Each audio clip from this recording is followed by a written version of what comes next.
We are live. Thank you. A very good evening to everybody. A very warm welcome to all on behalf of Asmita Public Forum for Rights, Cultures and Politics and the Hyderabad Literary Festival. This panel on Volga's award-winning short story collection, Vimukta, translated into English as The Liberation of Sita, is the third discussion hosted by the Asmita Public Forum, a forum for discussion and debate started to mark 30 years of Asmita in August 2021.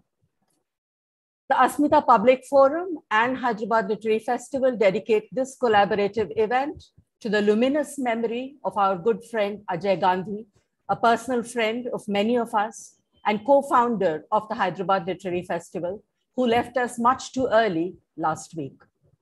As I thought about what I might say by way of tribute to Ajay, I struggled with the utter disbelief that he was no longer physically in our midst.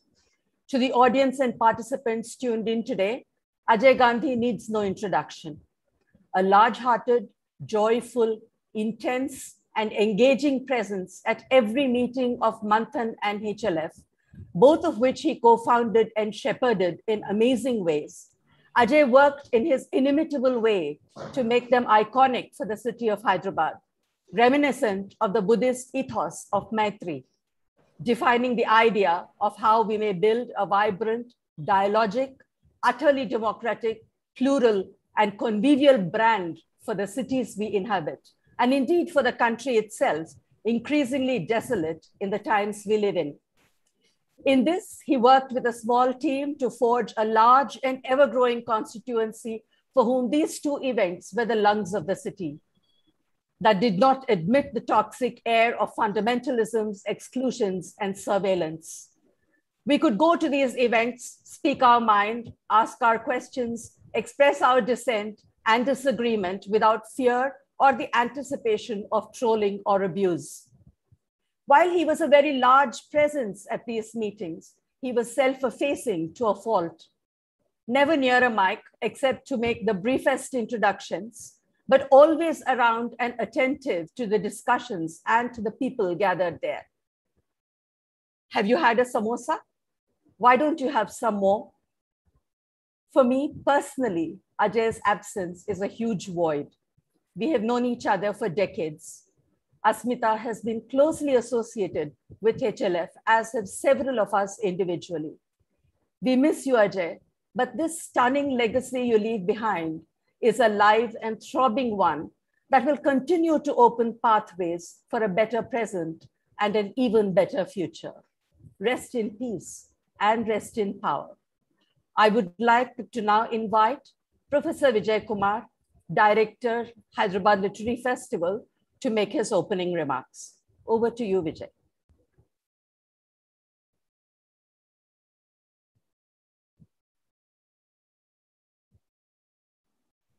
Thank you, Kalpana. And I'll just take a couple of minutes to introduce to the audience the Hyderabad Literary Festival.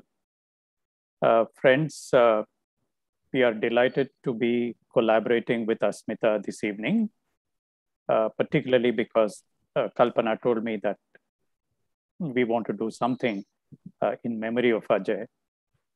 Ajay Gandhi was my colleague at Hyderabad Literary Festival. He was a fellow director.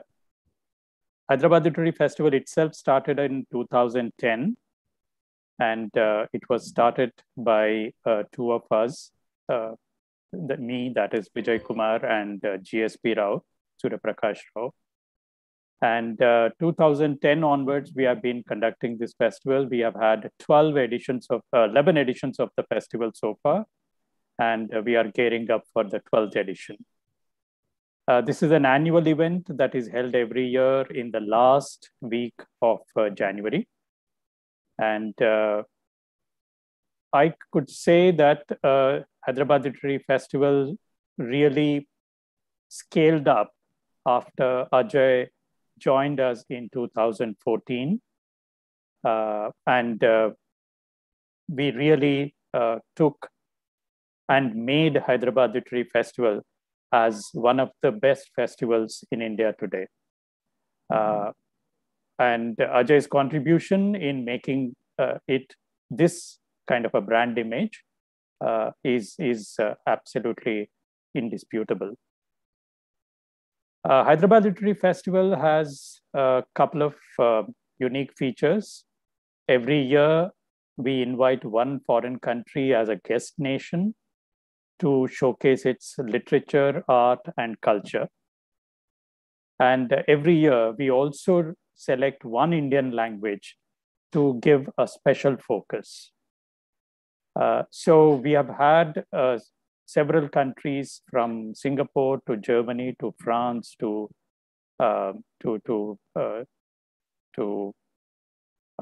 China as our guest nations, and we have had several Indian languages as our language in focus.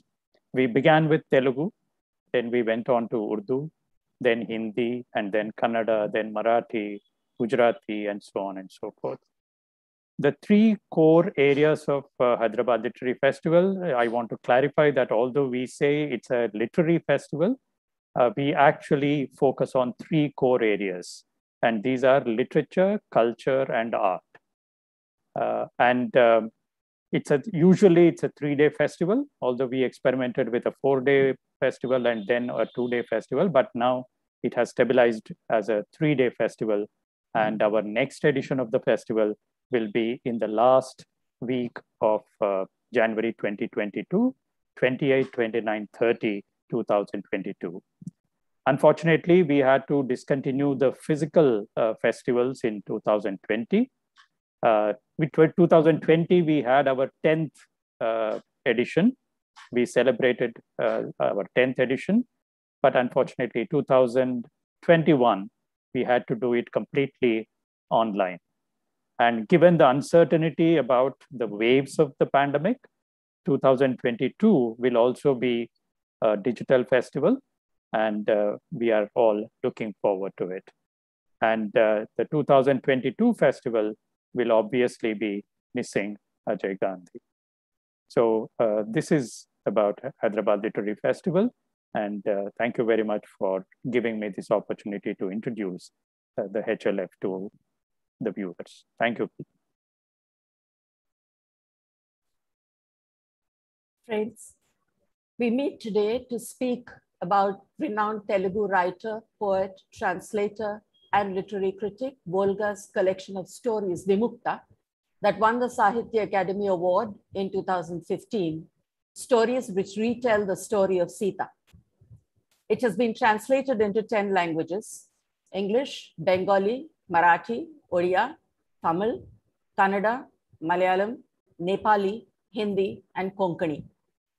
We have with us today 3 translators, a Ramayana scholar renowned for her work, and a feminist scholar to share their thoughts about the book with us. I will introduce all the speakers in the order in which they will speak before inviting Professor Paula Richman, our first panelist, to speak. Volga will respond at the end of the panel discussion. We hope we will have a little time thereafter for responses from the audience. Please use the YouTube chat box to ask your question. Our first speaker will be Dr. Paula Richman, who is Danforth Professor of South Asian Religions, Emerita at Oberlin College in Ohio, USA. She has published 2 volumes, 2 monographs on Tamil poetry, and edited and contributed articles to 4 volumes on the Ramayana traditions. Many Ramayanas, a narrative tradition of South Asia, Questioning Ramayanas, a South Asian tradition, Ramayana stories in modern South India, an anthology, and Performing the Ramayana tradition, enactments, interpretations, and arguments, the last co-edited with Rustam Barucha. She is currently completing a study of the representation of Sita in the Mithila painting of Northern Bihar.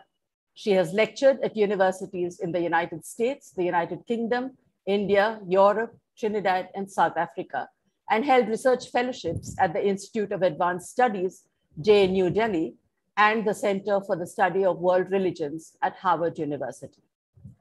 Our second speaker today, Dr. Supriya M., is Associate Professor of English at Fatima Mata National College, Kollam, Kerala.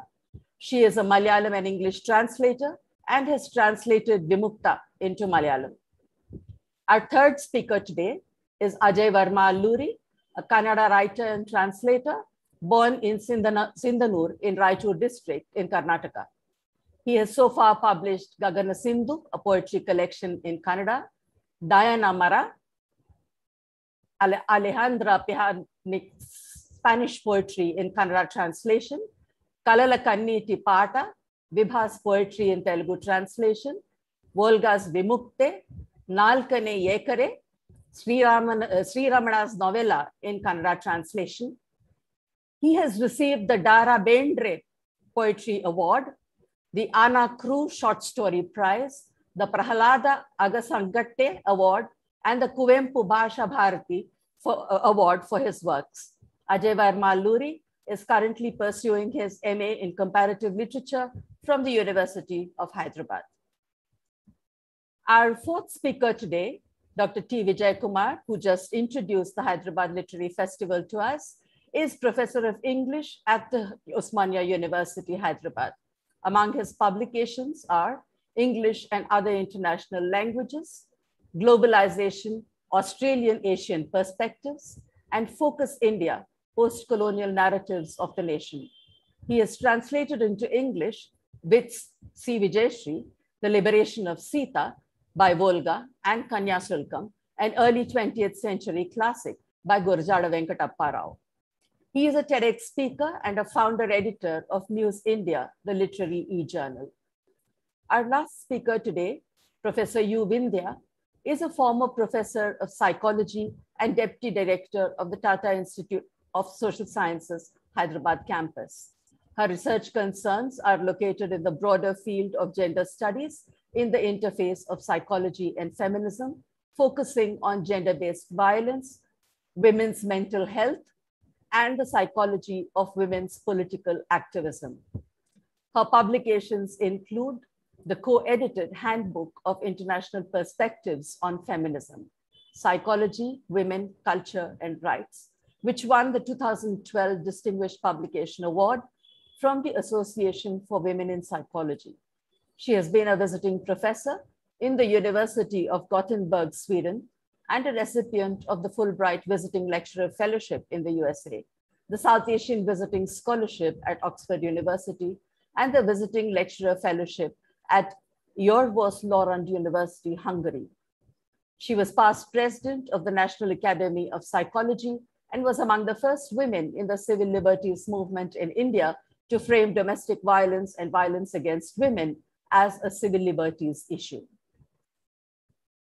I would like to now take this opportunity to invite Professor Paula Richman to speak. Good morning, everybody. First of all, I would like to thank the organizers of this event for inviting me to be part of this event today. It is an honor for me to be part of this celebration of Vimukta. I have known Volga for a number of years. What's that? Oh, should I start again? No. Okay. And I just want to talk briefly about how I first came to hear of her work and what are some of the things that really moved me about the short story that I'm going to focus on, and how the students in my classes over the last how many years. Can you make me just one second?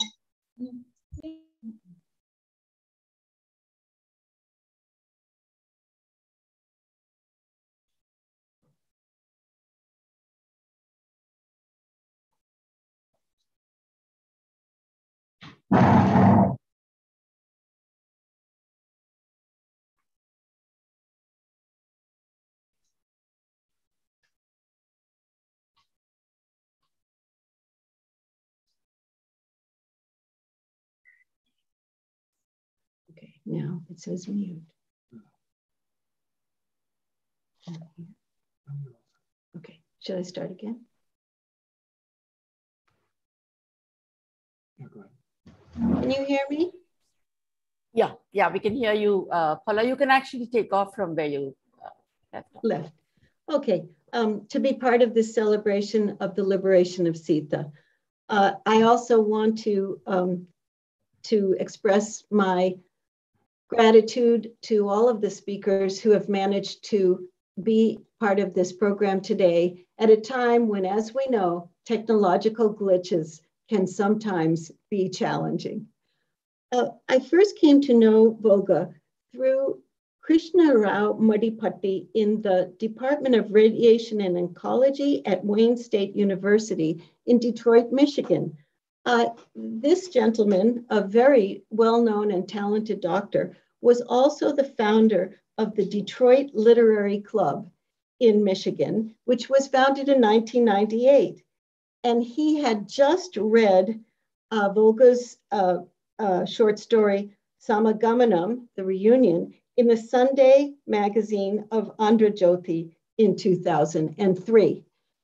They had invited me to speak at their club when I was a visiting scholar at the University of Michigan. And I enjoyed my visit with them. And then at the end of the meeting, he told me about this new short story by Volga that he had read and how much he loved it. And as it turned out, he ended up at that time deciding to translate it into English. I don't know, this might have been an early example of the translation of the book, but it ended up appearing in an anthology, which is the Ramayana Stories in Modern South India, an anthology. And since it was in this book, I used it in some of my classes on epics, on Indian culture, on the stories about the Ramayana tradition. And so many generations of students have enjoyed the book and also specifically this story. And I'd like to talk about some of the reasons why I consider it to be so important. As we know, the Ramayana tradition in India is not just an ancient epic. It is a living text that people have learned as children, in some cases, have heard while they were being fed their meals as infants. It's been enacted in many different performance traditions in India. It's been televised, and it's often referred to in allusions and in various conversations. Now, the question is, how does a narrative remain alive over 2,000 years? And despite what some people might say, the answer to that question is it remains alive because it is constantly being retold orally and in written forms in different languages across India and elsewhere. And it is especially important because it has been retold in ways that connect with the everyday realities that people deal with in life, both in the past and in the present. And I was struck in rereading this story at how relevant it seemed to me during the pandemic that we've been going through for longer than we ever expected to be dealing with this kind of epidemic.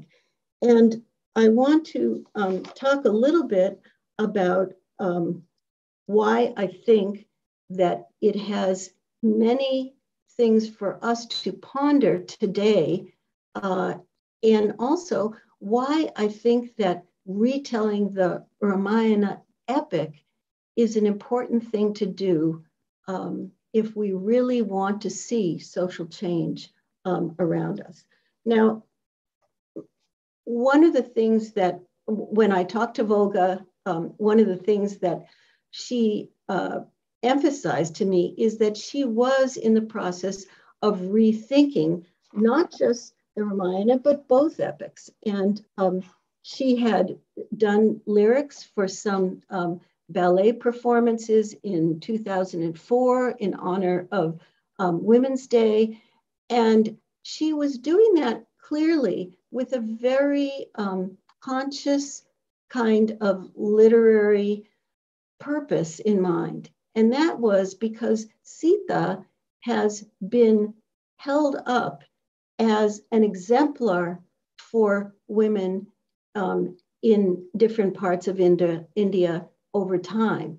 And as the feminist movement or the women's studies movement was developing all over the world, there was a sense that perhaps people had a wrong idea about Sita because she was held up as someone who was obedient to her husband under all circumstances. She was held up as someone who's passive. And even some people have mentioned to me that she was never alone. She was either with King Janaka or her husband or Hanuman or her sons. And so it seemed like she was being glorified as the ideal. But actually, when you look at the different ways that the story has been told, including in the ancient version by Valmiki, what is most interesting about Sita is her period after her banishment, when she's living in Valmiki's forest ashram, bringing up her two twin sons. Now, that's where Volga set her story about the reunion between Sita and Shurpanakha. And I think that there's something really special about the way that she portrays, well, that she envisions and then portrays the meeting of these two women. And I'd like to talk about that. If you think about the way that Shurpanakha and Sita have been portrayed in many past male-authored texts and retellings, they're often set up as if they were opposites, that Sita was the good woman and Shurpanakha was the bad woman. And that in fact, it was because of Sita that Shurpanakha had to get mutilated. And so you have a binary opposition, the good ideal and the kind of behavior that nobody should do, namely Shurpanakha's. And this story actually just lets that paradigm fall away, because what Volga does in the story is suggest that both of those women actually suffered and were in great pain, but managed to heal from that experience and, in fact, revitalize their lives and become people who were, first of all, a lot more self-reliant, but also individuals who had a sense of their own self-worth and the value of what they were doing. And I want to just read a couple of passages from the translation in this volume. It's telling how Shurpanakha, when she met Sita after all of these years, she was describing how awful it was for her when she went through that mutilation. And she says that she wondered why she should continue to live. She says, "Those were hellish days for me. My mind was raging with pain and anger. I became a walking volcano, a raging sea of sorrow." And then I carried the weight of all the strange thoughts that the disfigurement and resulting ugliness brought me. At times, I wanted to disfigure everyone and everything. But something enabled her to recover from this terrible anger and pain. She says, "The infinite beauty of nature helped me through the battle. I labored hard to realize the oneness of form and deformity in nature. I observed all forms of life, and I observed the uniformity in their stillness and their movement." And this reminds me of going to the market and buying some vegetables. It's not the case that every single vegetable is completely perfect without any deformities. You buy a bunch of them and they are all food. They all can provide nourishment to you and enjoyable flavor. She's talking about what we see in nature rather than what we're told by society we should be. She says, I discovered the secrets of colors. I had no teacher to guide me. I taught myself. I observed every nook and corner of nature, and the observations transformed my very eyes. To those eyes, everything appeared beautiful. So she's emerged from this period of, she talks about hating herself, hating everybody. She emerges through the healing of being in the forest, the trees, the flowers, the shrubs, the rivers, show her a kind of a different way of thinking about life. And she says that as a result of this, I gradually learned to love those hands. I learned to labor, create, and serve with those hands. After those 10 fruitful years of incessant focus and perseverance, I started raising this garden. And one of the things that the story emphasizes is that she had become a kind of, I don't know what you'd call it, a botanist, in the sense that she started this plant nursery and she was able to grow not only beautiful flowers and plants that were already in existence, but she even was working with the plants and developing flowers that had never been seen before in that particular forest. So what you see is that she had emerged from this very painful experience where she felt her life was worthless, and she was now a resilient person. To me, that has to do with the fact that they say that whenever something really terrible happens to you, you can let it ruin your life, or it can make you stronger.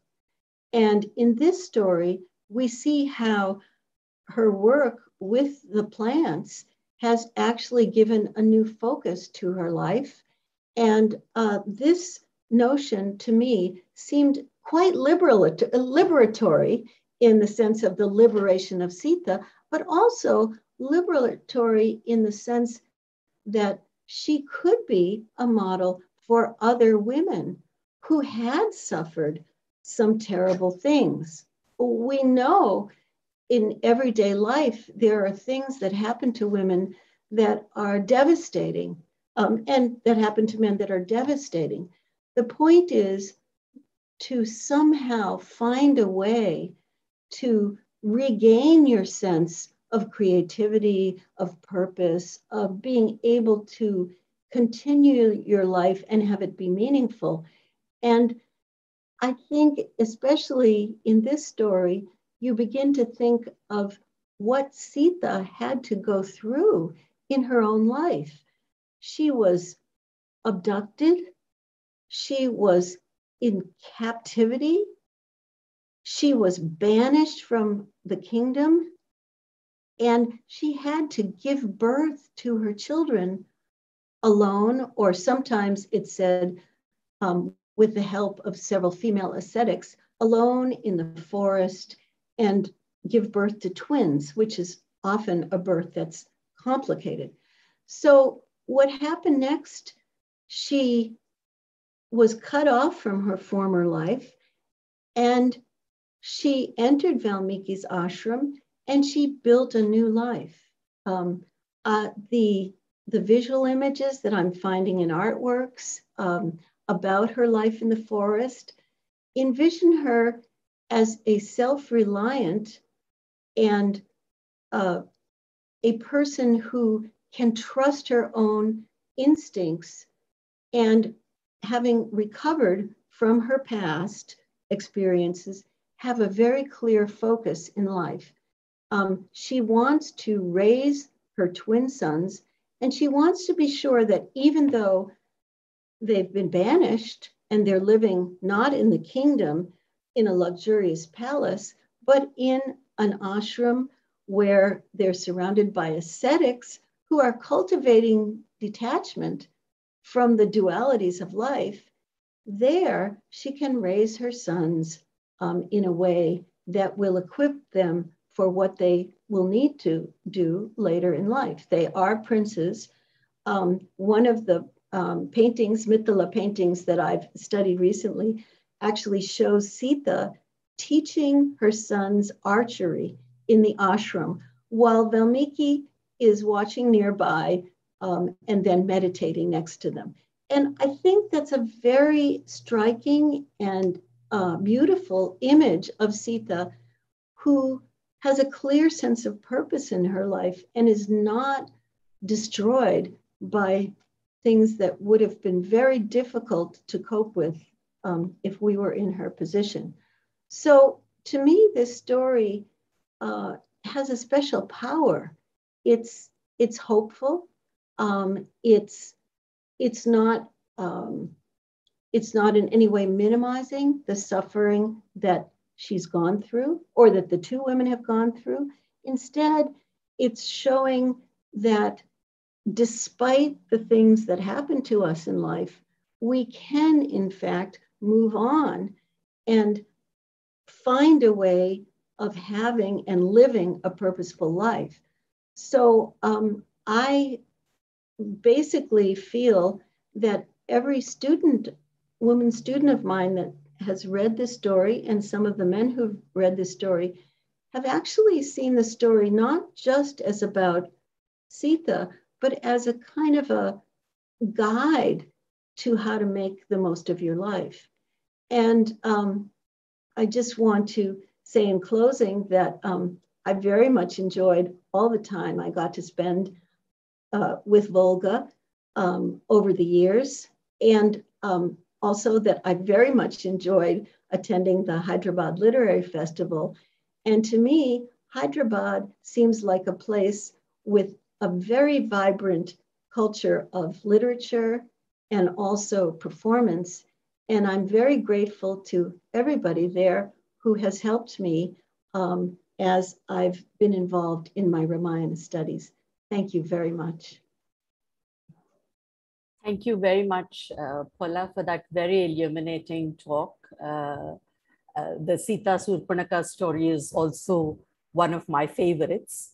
I would like to now invite Dr. Supriya to speak to us. Thank you, ma'am. Good evening, all of you. In fact, I deem it a great honor to be invited to a program like this, graced by distinguished scholars and academicians. In fact, my participation here is just because of Volga, care of Volga, I should say, without whom my presence would be totally unwarranted. Thank you so much, ma'am, for giving me this opportunity.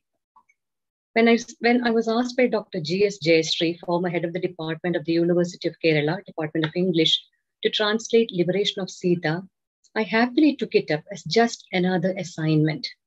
But I never expected it to be such a rewarding experience, both because of my association with the text and more than that with the writer. I hold both these experiences close to my heart to be cherished lifelong. As for translating Vimukta, when I told Volga about the proposed Malayalam title Vimukta, which I have given, I was surprised to hear that it was the same title she had given to the Telugu version also. That struck a chord somewhere. That gave me the confidence also to pursue Volga's Sita's journey, a journey towards self-realization. As we know, reworking mythology, centralizing the marginalized or sidelined or silenced historical and mythological women characters have by now become a genre by itself. But Volga could work out a beautiful narrative structure by centralizing different women characters in each of the stories and Sita as a unifying thread running through all those stories. Sita's journey towards liberation is propelled by the stories of Shurpanakha, Ahalya, Renuka, and Urmila, all stories of their respective journeys towards liberation. Though all these stories converge at one point, that is Sita's liberation, which will be possible only if she breaks free of the shackles of bonding, which sometimes become a bondage. Different are the lessons Sita learns from each of them. Shurpanakha's life story, Dr. Richman has dealt at length with that story, beautiful story. Shurpanakha's life story is the message that even if you are spurned by the whole world, you can creatively utilize your energy if you find beauty in the world around you. Beauty not just in perfection, but even in disfigurement, which in turn would build up into infinite love for the entire humanity. But it requires a mind cleansed of the negative feelings of jealousy and disgust. It is Shurpanakha who first alerts Sita that it is inevitable that once her children come to know of the identity of their father, they will not stay back in the forest even for a minute. And it is to Shurpanakha that, more like a loud thinking, Sita says she will take refuge in the lap of her Mother Earth and find a new meaning in life, just as Shurpanakha found a new meaning in her own life. Coming to Ahalya's story in Music of the Earth, in fact, Sita stands baffled before Ahalya's logic that when a husband decides to conduct an inquiry about his wife's chastity, that is tantamount to distrust. To believe either in a wife's innocence or her guilt would be better than distrust. And no one, not even your husband, has the right to sit in judgment over you. The full import of the statement dawns on Sita only when Rama asks her to prove her chastity. You belong to this whole world, not just to Rama. Ahalya's words ring loud in her ears. Later, when Rama asks her how she will survive without a husband and children, she's confident because Ahalya has taught her that the whole universe belongs to her. Sita's voice does not falter when she says with absolute conviction, I am the daughter of the earth. Another valuable lesson she learns from Ahalya is the lesson of detachment. She has to bring up her children like a doe that rears her fawns. Once they grow up, they run off into the forest, never to come back. Now, Renuka Devi, wife of sage Jamadatni, tells Sita that the much extolled woman's chastity or padivratya, or the much romanticized motherhood, are as fragile as the sandpot she makes. One slight pressure, an unfounded, baseless fear in the mind of her husband, and they will get shattered to smithereens beyond mending, a lesson she had learned from her own life. As though having a premonition, Renuka warns Sita, when a situation arises in a woman's life, when her children ask their mother who their father is, or when a husband asks his wife about the paternity of his children, then her make-believe world of family comes crumbling down. So what of a woman who believes that she does not have a world other than that of her husband? Sita, at that point, when she basks in Rama's world, is annoyed at that question. But finally, that day comes in Sita's life when Rama demands an oath of chastity from Sita. This question makes sense to her. Renuka's advice has prepared her to face that day, and she's all set to take refuge in her mother's lap.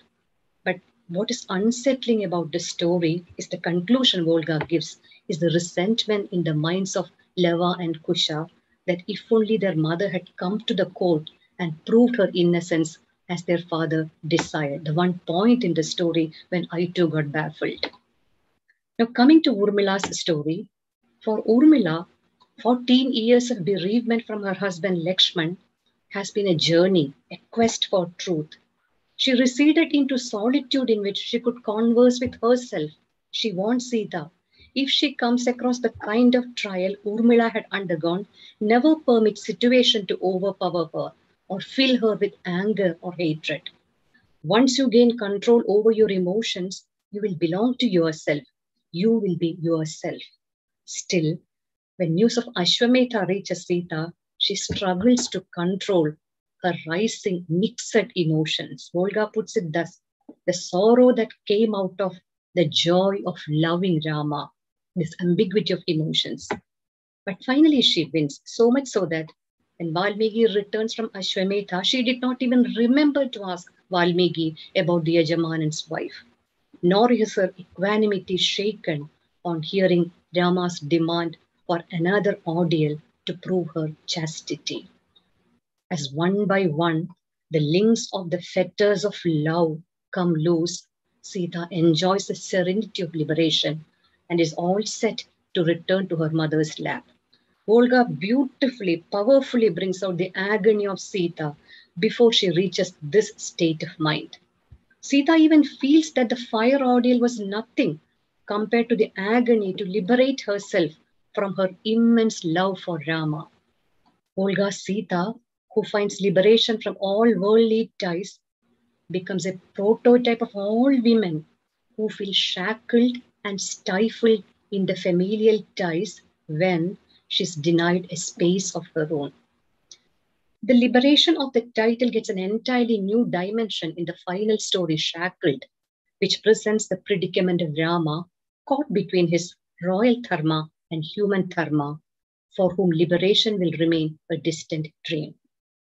Volga's Rama realizes that he who had protected the whole of Ayodhya stands exposed and vulnerable without the protective charm of Sita to safeguard him. Now, this is how Volga has conceived of his stories. Now, coming to translation, translating Vimukta has been no easy task for me. As we know, translation is an experience very much akin to the process of creativity. I say akin to, similar to, not exactly like the process of creativity. A translator has to relate herself to the text. Then only the translator goes through the same frame of mind and receives the same pleasure from the translation as a writer gets from the art of creativity. So how is it different from creativity? I always feel that a translator should at once have attachment and detachment. Attachment to relate yourself to the text and the detachment to read between the lines and to get at the intention or the thought process of the writer. The kind of empathy which a reader can afford to entertain, either to the character or to the situation, that is something the translator can never enjoy. A creative writer very often loses herself in the text, oblivious of everything else. But this is a luxury a translator can never afford. This is what I feel from my personal experience, no theory behind it. A translator has to keep an emotional distance from the text to get at the writer's train of thought lying embedded between and underneath the lines and convey it faithfully. That is the mission of a translator. Again, a translator's ideas and convictions should not spill over to the translated text, which can better be done in the translator's note. To be faithful to the translation is to be faithful to the tone of the original text in order to capture the essence of the text. A character's personality, as we know, is reflected in the tone of language she uses. Just as we say, Hamlet's to be or not to be soliloquy cannot be put into the mouth of a Macbeth. We can never expect a Macbeth speaking like a Hamlet. That is how language or tone becomes an index of your personality. Only if the translator captures that tone, the character comes alive before the readers as conceived by the writer. It is easy at the writer's level because she is conceiving those different shades of characters and endows them with their personality. And for translation, that is where the choice of the right word plays a crucial role.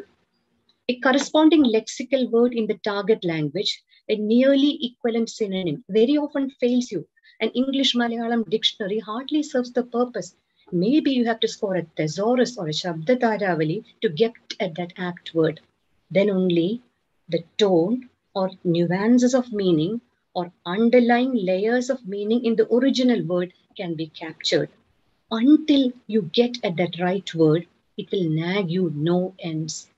Sometimes it occurs as a flash of revelation and you are elated. That is where translation, as I said in the beginning, becomes very much akin to the creative process. No theory of translation stands you in good stead then. That is where A translator's sensitivity, I say sensitivity, not mastery, sensitivity over the two languages plays a vital role. And when you chance upon that irreplaceable word, translation, the final output, gets the texture of an original text, where it looks, reads, and feels like an original text.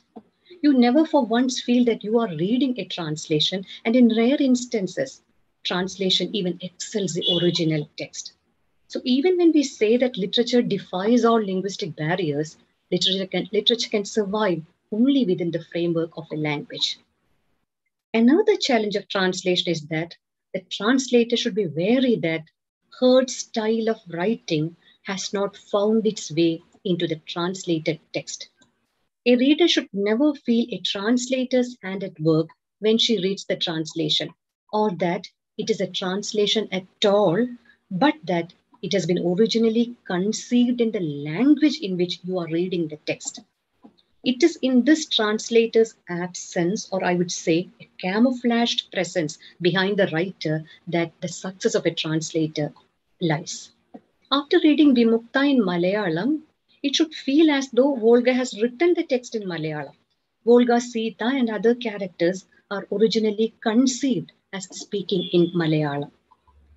Now, the greatest challenge, coming to my experience of translating Volga, the greatest challenge for me while translating Vimukta was to get at that tone of conviction, that what we call the courage of conviction with which Volga's women characters speak, which actually reflects a rare inner strength which helps them in their journey towards liberation.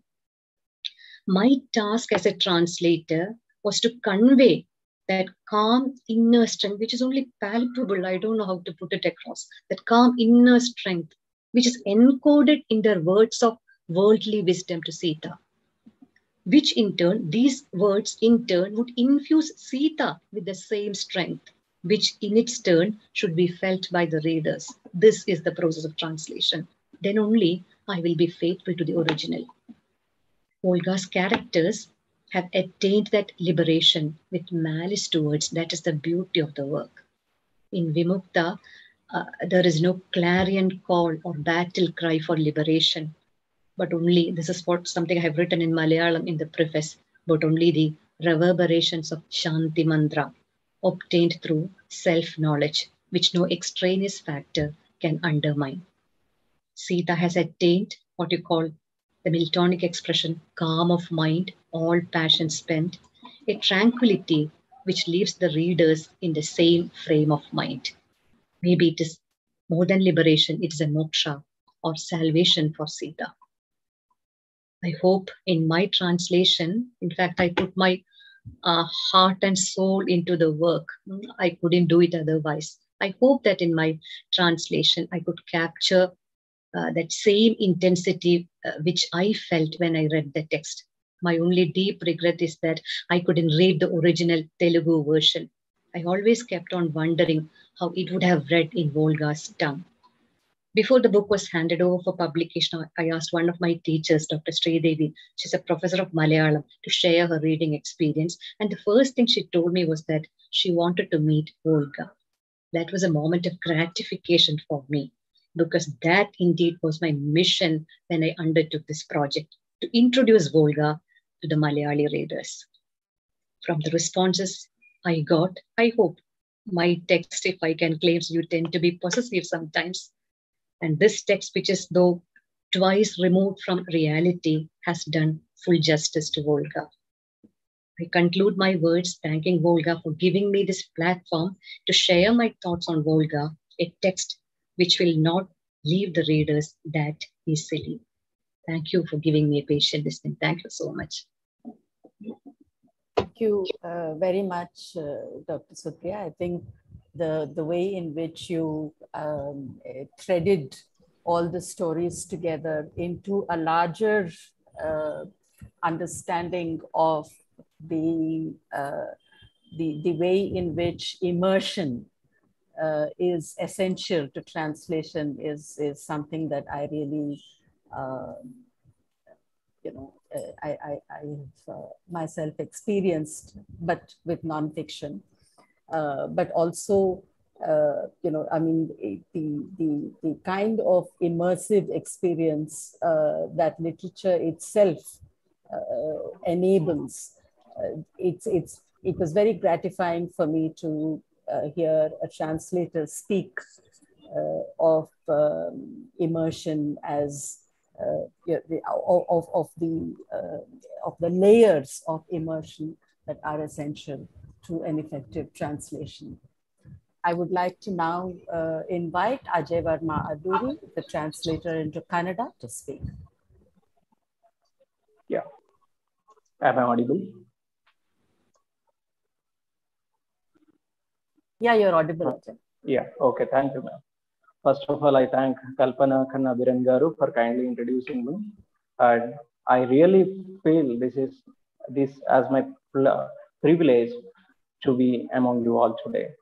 Especially, I feel privileged for sharing the virtual platform with Paula Richman, whom I admire a lot for her diplomacy in Ramayana tradition. And even Supriya ma'am, the Malayalam translator, and our very beloved professor, Vijay Kumar Garu, who has done a tremendous job of translating it into English. It was such a powerful translation. I think it is no need of saying powerful again. The whole country knows that it is a powerful translation, and even people beyond the country. And Vindhya Garu, who has written very insightful preface for Telugu version or Telugu original of Vimukta.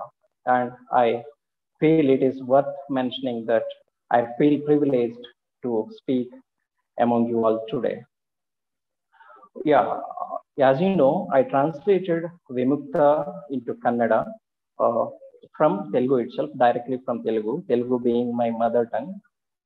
Before sharing my creative experiences of translating Vimukta or translating Volga, I feel it is better if I share how I came to know about Volga, as Paula Richman has started with. Those were days of my intermediate education. I was in first year of my intermediate education. We had a poem called Chavuni Kadu Bratukuni in our syllabus of English subject. We had poem of Volga, Chavuni Kadu Bratukuni in English translation, translated by Vasant Kannabiran Garu. And it is in those years I came to know who Volga is, and I came to know her writings. This very poem, Farmer's Wife, is the first writing that I had read of Volga. And by reading that poem or in the syllabus, as a part of syllabus, I felt very happy, not because only of the simplicity of the poem, simple diction of the poem, or the literary merit of Volga, but it is due to the silly reason that it is a Telugu poem. I felt very happy that it is a Telugu poem, because it is not a simple thing for a Telugu poem to get prescribed in the syllabus of Karnataka state. So I felt very happy that moment when I came to know Volga and her writing. But in those days, 4-5 years, before 4-5 years, I had no clue that one day I'll be translating Volga, not only the entire book of Volga, and such a famous book of Volga. Today, when I think of those old days, listening to the poem or reading the poem in the syllabus, and when I compare these days of translating the book of Volga, I feel very much thrilled, and it feels like something, a magic has happened. Yeah. And later, after my intermediate education, I think it is during my BSc first year, while studying at Dharwad, I came to know that Volga's Vimukta has been awarded with Sahitya Academy Award, and I felt very happy. And I immediately ordered the book Vimukta, but I don't know why I didn't open the book. I didn't go through the book. But it is my mother who first read Vimukta. She used to read it day by day. I mean, it's each story per day. And she felt very happy after reading it. My mother felt very happy. And my mother used to read a lot, especially the popular fiction of Telugu, like Endamuri, Edanapudi Sulochana Rani, she used to read. But after reading Volga, she started to summarize me the stories of Volga. She never used to summarize me and Amoris or Sulochana Rani's earlier, but she re-narrated the entire thing, all what Volga has written in all the stories. Then after listening to my mother, I felt very happy that these stories are really enthusiastic to read. Then I began to read the book in a single sitting and I finished reading. But after finishing my reading, it did not occur to me that I should translate the book. By previous to that, I translated the poem which was prescribed to me, prescribed to us, the farmer's wife of Volga. So even I translated that poem, but I never dared to translate the stories of Ramayana, the stories of Vimukta. I thought that I will be going to read the text.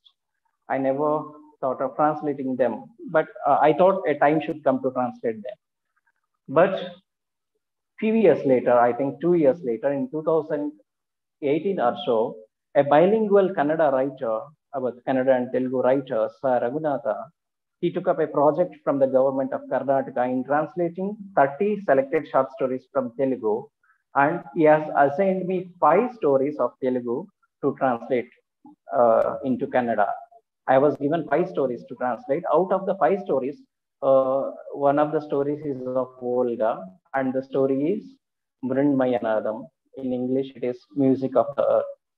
I felt very happy to see the list. All the stories were very good stories, and I thought of translating Volga first, the Mrinmayanadam first.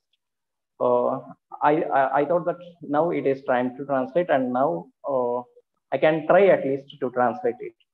Then I started translating Mrinmayanadam first. I didn't start with the first line of the story, but I started to translate the point where the conversation between Ahalya and Sita happens. I started with that because that is the very favorite part of me. In almost all the stories, I like the interactions more than the narration. I don't know why. The interactions itself pulls the reader, all the readers, towards the stories. I started to translate the conversation first. Yeah, I completed translating the conversation. I felt it is good. I felt it to be good. And after the conversation, I completed the rest part of the story. And I sent Mrinmayanadam, Kannada version of Mrinmayanadam, or the Music of the Earth, to a web magazine in Canada, a leading web magazine in Canada. It got published very soon. And I started to get many comments over many opinions of the writers, readers from the Canada. And I felt very happy that they appreciated the story. They not only appreciated the story, but also the translation. I got a opinion and from a reader that if the translation is this much, is of this,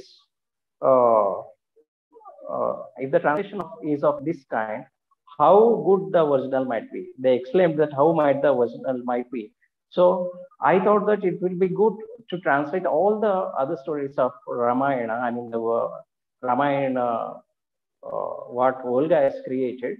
I thought it will be good to translate all the other stories from the book. And I started translating the rest of the stories, Samagamam later, then Saitaka Kumbham, and the Urmila's story, Vimukta, and Banditudu of Rama.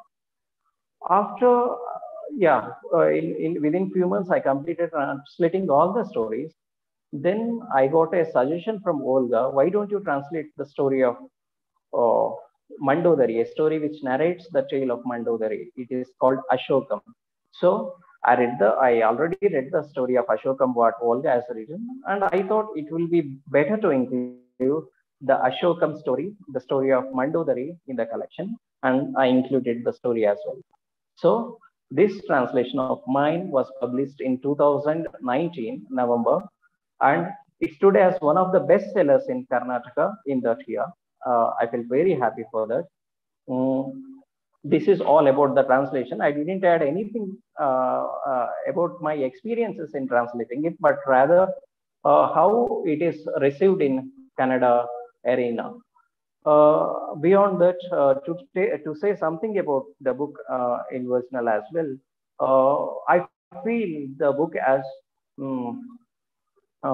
we can perceive it in the way Derrida says of deconstructing the myth and reconstructing in the way of intellect of the writer, what we can tell it as action of dispelling the myth from its mythology. Volga has done it very wonderfully, and even one can call it as the rescuing of the epics from epic like Ramayana from the supernatural element or the metaphysical elements of those times. Volga was very successful in looking at the common man and the extraordinary man of those times in an unbiased way. It is very, very important, and it is very tough for a writer to look in an unbiased way. And Volga has fulfilled that in a very successful way. And even I feel that she has manipulated the folk events of those times to the present times in a way that they seem as so much closer to us. And that's what I feel. Later, when I go through this retelling of Volga, I came across an article by Navanita Devsen, and even we can remember that Navanita Devsen herself inaugurated the English version of Vimukta. Navanita Devsen, who did a comparative study about the Telugu Ramayana and Bengali Ramayana, named Molla Ramayana and Chandrapati Ramayana, while doing a comparative study about the two Ramayanas, she came to know that all the epic poets who kept on writing over the ages, they just kept on writing about the glory of other men. All the men poets, they kept on glorifying the men in their epics, but not the women. Then Navanita Devsen, she started to investigate if women has written anything about women. So she had done a comparative study on Molla Ramayana and this Chandrapati Ramayana of 16th century. And even Navanita Devsen wrote a very good critical piece about the liberation of Sita, the stories of Volga, in her writing. Later that I feel that when for few people, these mythologies may seem as merely a fiction. For few people, it will be just like spinning a tale out of our imagination. They don't think of history or the reality or the meaning when they write mythologies. But on the other hand, for few people, it will be the interpretations. They will be the interpretations based on their individual talents.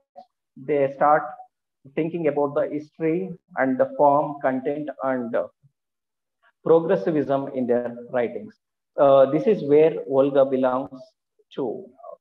And moreover, I feel, and I don't think so, there are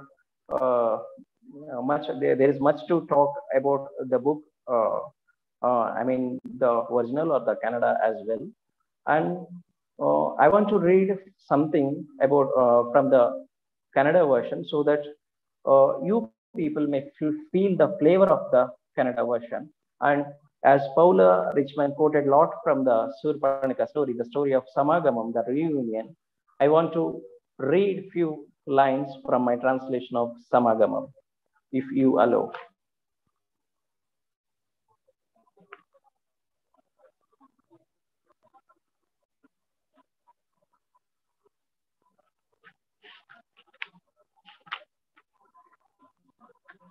I want to read from the instance where Sita reminds of the arrival of Surpanaka to the forest during the first phase of Vanavasa.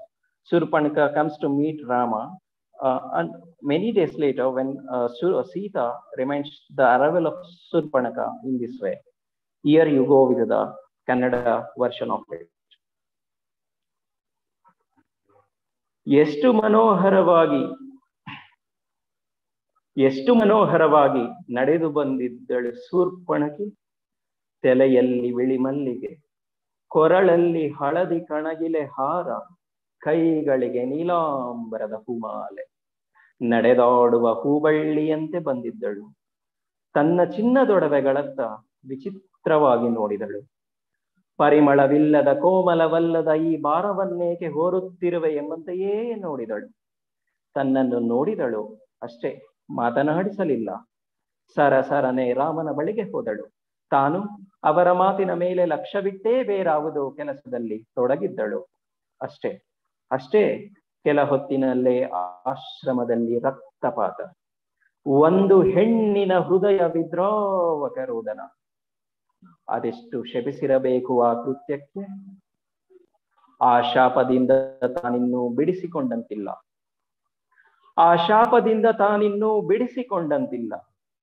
ಆಕೆಯನ್ನು ಇನ್ನು ಯಾವ ಗಂಡಸು ಪ್ರೀತಿಸುವುದಿಲ್ಲ. ತನ್ನನ್ನು ಪ್ರೀತಿಸಿದ ಗಂಡಸೇ ತನ್ನನ್ನು ತೊರೆದಿದ್ದಾನೆ. ಇಬ್ಬರ ಕಥೆಗಳು ಕೊನೆಗೆ ಒಂದೇ ಜಾಡು ಹಿಡಿದವ. ಏನನ್ನುತ್ತಾಳೋ ಶೂರ್ಪಣಖಿ ತನ್ನನ್ನು ಕಂಡ ಮೇಲೆ. ಆ ಕೋಪದಿಂದ ಮಾತನಾಡದಿದ್ದಡೆ. ಆದರೂ ಸರಿ, ಆಕೆಯನ್ನು ನೋಡಬೇಕು. ಶೂರ್ಪಣಖಿಯನ್ನೊಮ್ಮೆ ನೋಡಲೇಬೇಕು. This is how it reads in Kannada in my translation, and this is the Kannada version of Vimukta. And more than this, I want to add something about the writing of Volga rather than telling about the liberation of Sita. Volga comes from such a position that she has made many impressions. She has made a strong impression in Telugu literary sphere. Not only in Telugu literary sphere, but Indian literary sphere.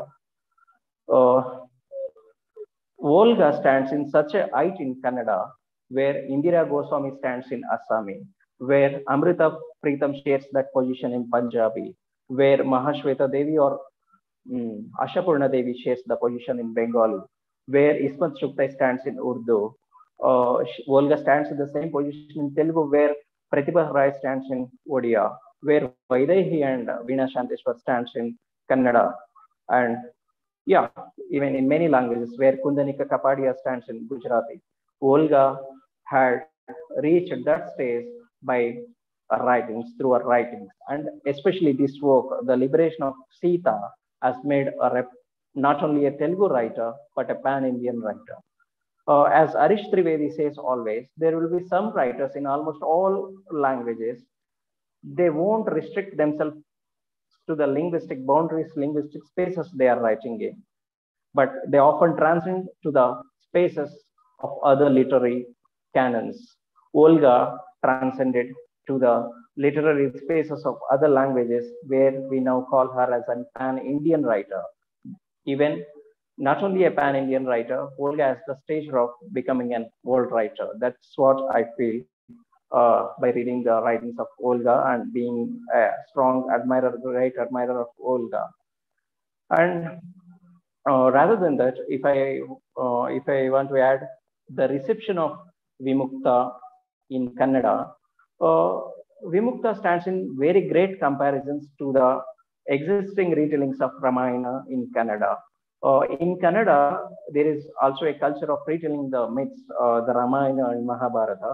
In Kannada, Vaidehi and Veena Shanteshwar, they wrote few stories about the re-mything the Ramayana tradition. Even Vaidehi wrote about the Mahabharata as well. One famous story of Veena Shanteshwar, while I remember, while I translating the stories of Volga, Veena Shanteshwar in Kannada recreates the same level of liberation in terms of not in Sita, but Veena Shanteshwar does a powerful subversion in the tale of Dushyanta and Shakuntala. When Dushyanta comes to know the truth, there is nothing wrong with Shakuntala, and he finally accepts Shakuntala. In the story of Veena Shanteshwar, Shakuntala never accepts to reunite with Dushyanta. This is what even Volga writes in the story of liberation of Sita, and we will feel very astonishing to know how Indian women in writing in different languages, they think same. That is why Pratibha Rai, one of the Jnanapith writers, says no literature is regional, language is regional. So Volga writing in Telugu, she has crossed all those barriers of not limiting herself into Telugu, but we should definitely call her as an Indian writer today. That is what I feel now. And thank you for giving me the opportunity of speaking here. Thank you. Thank you, Ajay, for that absolutely marvelous talk and walking us through the entire process of your translation. I found particularly precious your account of your mother reading the story first and narrating it to you, and that being the route for you, but also the panoramic view that you take of Volga's writing and women's writing generally in India. Thank you very much.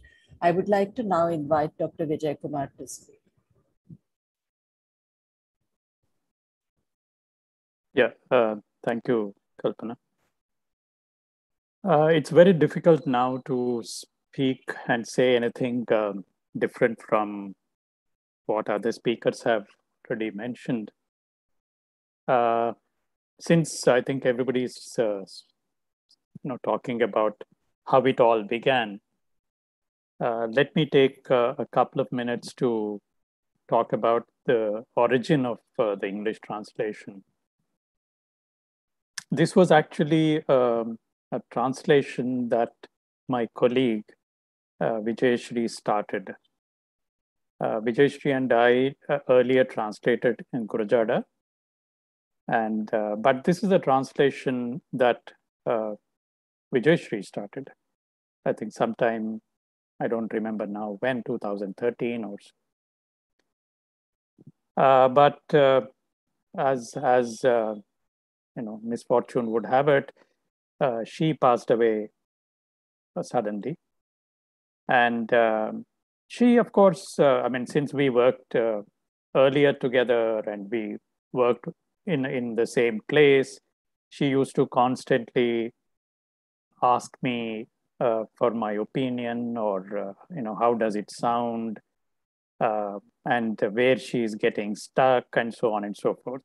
So although I was not really translating the stories, I knew almost everything about what was happening with Vijay when she was translating it. She was absolutely excited with this collection of stories because she's found that these stories give a completely new twist, new understanding of feminism. And this is not merely, flipping the good into the bad and the bad into the good, the margin into the center and the center to the margin. But I think it was Dr. Supriya who said that a true liberation is getting liberated from these binaries, and that is what excited Vijay to take up this.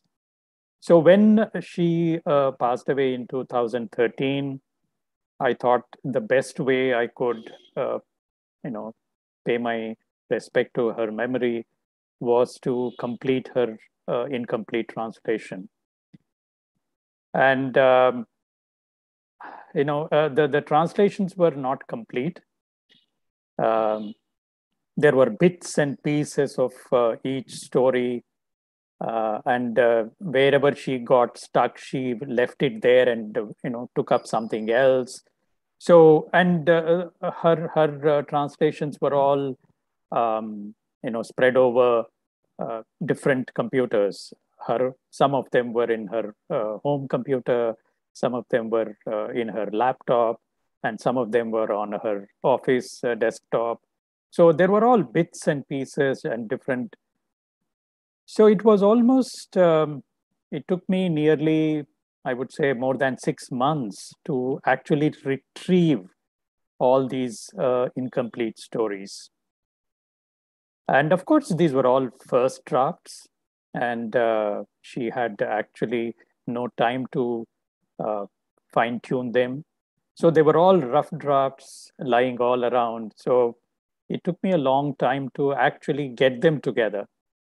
And then I really started paying attention to the translation. And then I realized why, Vijay was so excited about these stories. Then I got a copy of the original. Then I started reading them. And then I suggested to Volga Garu that I would like to complete this project. And while I was translating them, almost fresh, but also using some of the incomplete versions that Vijay did as a kind of a takeoff point. And while I was doing that, I was also parallelly looking at various publishing options. So, I mean, I don't want to take names. I've approached a couple of major publishers. One of them was not really interested in it. And one of them said that this is too slim a volume to make any viable sense. So then, of course, so these were, this process was going on parallelly, the translation as well as the publication opportunity. Because I realized that these are not stories that one translated merely for one's own satisfaction.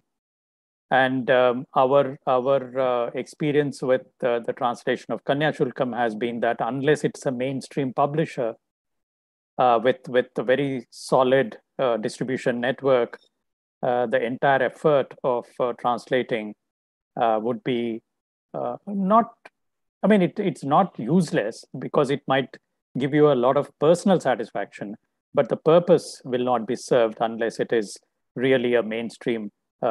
So I went on, looking for a good publisher, and of course, fortunately, HarperCollins agreed to it because they were in the process of creating a imprint of translations, and as part of that, they also said that apart from the translation of the stories, I also would need to have a kind of a postscript, kind of a PS section. And each of those books which were published under this series had a long essay or on the author and the author's other works, etc. I did not really want to do that. So what I did was to have an interview with Volga Garu. And I realized that there were a few interviews with Volga that were available to English readers earlier, but I felt that there is still a lot of scope where a kind of a longish interview with Volga should be available to the English reader. And so I interviewed Volga and then translated that into English. And in addition to that, the foreword that Volga has to the Telugu edition, that also I translated it into English. And then Vijay and Vijay had left part of the introduction, which he originally planned. So I went through that introduction, expanded it, completed it. So apart from the 5 stories, the collection also has Volga's foreword and then an introduction contextualizing these stories, and then, of course, an interview with Volga. And this made sense to HarperCollins, and they, of course, agreed to publish it. And since I don't want to talk about the original stories and why they are so important, I think all translators have talked about it. And then, of course, Professor Vindhya will speak more about them. But I would like to take this opportunity to talk about some of the other things that go into making a translation. And one is, of course, a very important aspect is the title. Vimukta, obviously, in English, if you translate it merely as a kind of a word for word, so the publishers asked both Volga and me for possible titles. So Volga Garu gave, if I remember right, she gave two titles, suggested two titles. One was Sita, the daughter of the earth, and then Sita Charitam. These were the two titles that she mentioned. And I had another half a dozen or so, including the Unshackled, which was a kind of a literal translation of Vimukta, the Unshackled, Sistering Sita, and so on and so forth. So the word Sita and the word liberation were floating around in our suggestions, but the credit for bringing these two words together, because the publishers were very clear in their mandate, they said that we want a title that immediately recalls or immediately connects to the Ramayana. And unlike an academic book, you cannot have a subtitle. So they wanted a title which immediately connects the book to the Ramayana. But many of the titles that we suggested, as I said, there were Sita in some titles, liberation in other titles. But the credit for bringing these two words together should go to Kartika and Meenakshi Thakur, the two people they were then in HarperCollins, and they were the ones who joined these two words and then came up with this title, The Liberation of Sita, which of course was a terrific choice, and we immediately accepted that this is very good. That is as far as the first edition, which came out in 2016, and this was the original, and the beautiful cover. And they gave a couple of options to me when this was published, and I immediately liked this cover and the color and so on. Then in 2018, so the title is an important aspect of the translation. When in 2018, HarperCollins completed 10 years of their translation project. And to commemorate these 10 years, they wanted to publish 10 books from 10 different languages. Out of the many translations they published, they wanted to select one from each language and bring out special editions of these 10 volumes. And fortunately, they selected The Liberation of Sita from Telugu. And so when they brought out a special edition, once again, they got in touch with me and asked me to send them one or two lines from the original Telugu, which capture the spirit of the book. Because their series cover design was that each cover will be a white background with calligraphy of the original script. And one sentence, one random word, which captures the spirit of the book. So they asked for suggestions, and I gave them, I don't have the Telugu original with me, I gave them one line from the title story, The Liberated, where the original says, నీ పైన నువ్వు అధికారాన్ని ఎప్పుడు కోల్పోకు, వేరే వాళ్ళ పైన అధికారం వదిలిపెట్టేయి, అప్పుడు మాత్రమే నువ్వు something like on these lines, అప్పుడు మాత్రమే నువ్వు నీకు చెందుతావు. So that was the line. For some reason, I thought that really captures the spirit of the entire collection. So I sent them that, and they asked me, how does it translate into English? So I sent them the English equivalent from the book. And as it's completely fortuitous that out of that one longish sentence, one word that they selected randomly was the word adhikaram. And this is how it they made the second edition, the special edition. Of course, you can it's reversing now. But you can see that the word that they selected was the word adhikaram. So from that longish sentence, even by luck, the word adhikaram got onto the cover page, which I thought was brilliant because ultimately all these stories are about adhikaram, about authority, about power, and how one deals with power or powerlessness. So I think so whether it is the original title or the cover edition, which brilliantly captured the spirit of the book, these two really are aspects that I wanted to highlight, because I think there is very little for me to talk about translation. Dr. Supriya spoke eloquently about the entire process of translation, and in any case, I do some translations, but I don't really do any theory of translation. So I would just want to highlight from my point of view, my area of research interest is post-colonial literatures, and this may be a feminist text to others, but to me there are so many elements of post-coloniality in Volga's writing.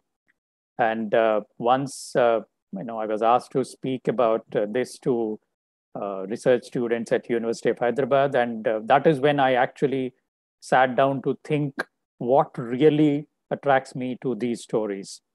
Because then I realized that it's not simply reversing the gaze, but also going beyond that. And that's something very, very important in post-colonialism. And there are many aspects to. I don't want to go into these aspects of convergence, points of convergence between post-colonialism, feminism, and So Ajay Verma spoke about deconstruction. So there are many points of convergence, and these are really the points that really attracted me to these stories. And I think I forget now. It's one of the online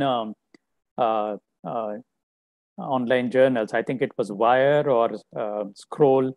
One of them once ran a feature about translation, and they asked a few translators what was the most difficult part of their translation projects. So I told them that, look, my major translations, I mean, apart from those minor ones, are Kanyashulkam and Vimukta. So I told them that these two texts presented two completely different sets of problems for a translator. Kanyashulkam, for its because it's century old and its range of registers, which are impossible to capture in English, etc. I won't go into that. But as far as Vimukta is concerned, one particular sentence construction that really gave me a lot of trouble is the construction where interior monologue. That is not difficult, but the way in which, for example, Sita refers to herself in the third person. Tanu em cheyali, tanu ela జీవించాలి, tana జీవితం em kavali. ఈ tana అనేది, I mean, how do you translate that into English? You cannot say you, because here is a person referring to herself in the third person. So it's very difficult. And although by standard conventions, one feels that contemporary language is easier to translate than something that is older, but contemporary language has its own booby traps. So this is a very peculiar construction which I've struggled a lot I don't know if I have succeeded, but of course. So therefore, what I'm trying to say is that whether it's modern prose or old Telugu, each translation presents a completely different set of problems. And but if we merely sit down to worry about what we are losing, I think we will never do any translation. When Kanyashulkam was being released, the then minister of Andhra Pradesh, Ashok Gajapati Raju, who belongs to the Gajapati family, he said, like the power transmission, during transmission, there is always a transmission loss. But if you worry about the transmission loss, then you would never have power at all. So I think in translation also, there would always be a transmission loss. But if we sit down and worry about the transmission loss, then we will never have translation at all. So, and that's why, I feel very amused when reviewers find, very often, unfortunately, that's a different debate altogether. Most reviewers don't really review the book that is in front of them, but review an imaginary book that they would have liked the author to have written. So the author should have done this, so on and so forth. So that's a different discussion altogether. But what I feel is that very often, the original intention.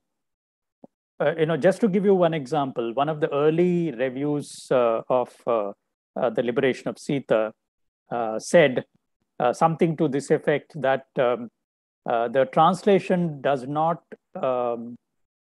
carry the musicality of the original, and immediately says, although I do not know whether the original had musicality. Now, if you do not know if the original had musicality, where is the point in you bemoaning the loss of that musicality in the translation?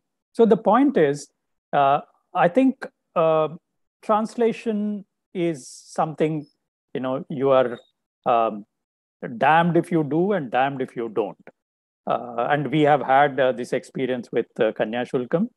So we were not really worried about the flack that we might get, but we are very happy that even today, the liberation of Sita continues to be read and continues to be used both by academics and as well as other translators, because several other translators have used the English source, English text as a source text, and are trying to do that. And that's why one feels very gratified when, for example, somebody sitting in a place like Gorakhpur wants to convert the liberation of Sita into a play, right? Some of the stories have been made into a play, and which was performed in Uttar Pradesh, in Delhi, and so on and so forth. So it's a translation of a different kind altogether, right? And similarly, I know that the text is now being used as a reading or compulsory reading in many universities. And recently, somebody told me that a research scholar in Bangalore University, who is looking at the reimagining of Shurpanaka, is using the first story as one of the texts. That so one feels happy that the whole idea of taking this text into various languages and to take it beyond the boundaries of the Telugu reader, I think we are very happy that we have succeeded to some extent in that effort. So thank you very much for giving me this opportunity to talk about this wonderful translation. Thank you. Thank you very much, Vijay. In fact, in a sense, Volga and I were talking about the translation of the title, and it's now inconceivable that Vimukta can be translated any other way in English. You know, so it's almost like it's the only possible translation. So even for instance, when we were doing the flyer, Correct. it was an automatic thing for us to translate Vimukta as the liberation of Sita. Yeah. You know, so it's kind of become almost replaceable. And I think the English translation is really so important in enabling translation and the spread of translations into other languages, because I doubt that we have the luxury that we did with Kannada, with which Ajay has done, where you are able to directly translate from Telugu into another language. So this has been really a very important work, and I think one of the really gratifying aspects of this panel really has been the conversation, has been exactly these conversations around not necessarily what the translation is or what your experience is, but what about that process of translating and publishing the translation has actually stayed on as a memory of translating this book. And that is really so different with each of you. I will now invite our last speaker, Vindhya, to speak. Vindhya. Thanks, Kalpana. Let me begin with a few disclaimers. I'm neither a writer, a creative writer, nor a translator. But of course, I have read all of Volga's writings. And our friendship and conversations go back to a few decades. And I've been a witness right from the beginning of her explorations in the world of feminist politics through her creative writings. Volga had, of course, been involved with the radical left movement of the 1970s in the then undivided state of Andhra Pradesh, but I had not known her then. It was when she turned to creative writing, firmly anchored within the framework of feminist politics, that I think that she truly found her calling. And my reading of Vimukta, or Liberation of Sita, is from this prism of feminist politics. From her first novel, Swecha, published in 1987, I think, to Yashobuddha, spanning nearly, say, 30 years or so, she's been on a mission with the conscious, explicit feminist goal of consciousness raising, and exemplified by the now well-worn feminist slogan, personal is political. If her writings can perhaps be broadly, or rather crudely, classified into or categorized into two phases, the pre-mythology one and second, the mythology-themed phases, the goal of consciousness raising, that has been a central goal of the women's movement, and the urge to illustrate the personal as political, I think is integral and present in both these phases of her writing. And as I said earlier, and as shared by Volga herself on several occasions in public as well, her writings are meant to serve her mission. And her mission of increased awareness about gendered inequalities, and urging her readers to think beyond gendered stereotypes and to envision as well how to bring to practice an egalitarian world. She does so by distilling some of the very essential and core feminist principles derived from what is referred to in feminism as the politics of experience.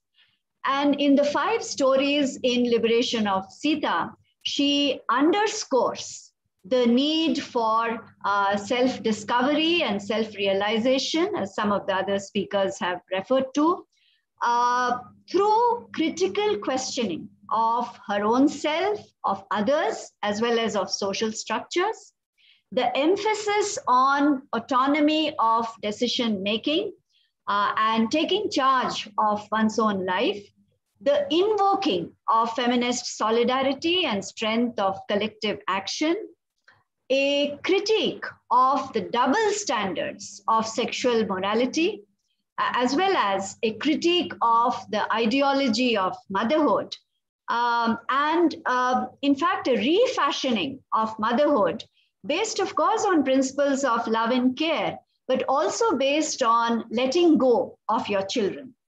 And finally, a feminist reconceptualization of power as well as masculinity that is not based on violence, authority, dominance, and control, the concept of adhikaram, which Professor Vijay Kumar was referring to.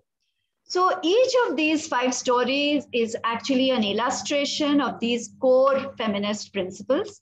And while doing so, she's also responding to 2 key debates in the world of the left movements, as well as in the world of literature in the Telugu-speaking states. And in the next couple of minutes, I'll just elaborate on these principles as well as the 2 key debates.